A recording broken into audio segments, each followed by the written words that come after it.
Shalom, salam sejahtera. Departemen Bakti Wanita Advent Uni Indonesia Kawasan Barat mempersembahkan Renungan Harian Wanita Kristen 2023 disusun oleh Ibu Ria Sinuraya. Jumat 26 Mei dengan judul Hanya Melalui Yesus Kristus.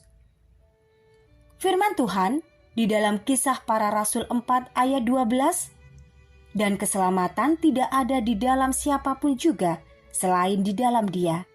Sebab di bawah kolong langit ini tidak ada nama lain yang diberikan kepada manusia yang olehnya kita dapat diselamatkan.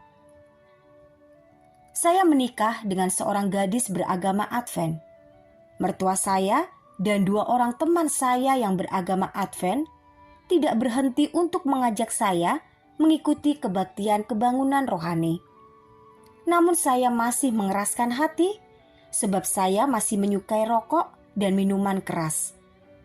Setiap hari saya selalu melihat istri berdoa dan menangis sambil memeluk anak pertama kami. Hingga setelah anak kedua kami lahir, sesuatu mukjizat terjadi. Pada waktu Jumat malam itu, saya pulang dalam keadaan mabuk dan saya dapati istri serta anak-anak tengah membuka Sabat. Saya tidak menghiraukan mereka dan langsung masuk ke kamar untuk tidur. Sebuah mimpi datang kepada saya. Dalam mimpi itu, saya sedang berada dalam sebuah perjalanan menggunakan sebuah sampan kecil dan tiba-tiba datang sebuah ombak besar. Saya melihat ada satu bendera yang jauh di laut lepas yang tengah bergelora itu. Bendera itu bertuliskan, hari Sabat itu perbaktian yang benar. Saya pun terbangun keesokan harinya dan mendapati istri dan anak-anak sudah pergi ke gereja. Di hari Sabat berikutnya, saya meminta untuk dibaptiskan. Sungguh ajaib cara Tuhan berbicara kepada saya. Setelah dibaptis, anak pertama kami memberitahu orang tua saya dan kami pun diusir dari rumah. Hari itu, saya berusaha membangun sebuah rumah sederhana untuk tempat tinggal kami. Walau terpisah dari orang tua, saya bersyukur saya memiliki Yesus. Sekarang saya berusia 76 tahun dan anak-anak saya mengatakan, jika saya tidak memeluk agama Advent, pasti saya sudah tidak ada lagi di dunia ini. Agama tidak pernah menyelamatkan. Keselamatan hanya diperoleh melalui darah Yesus.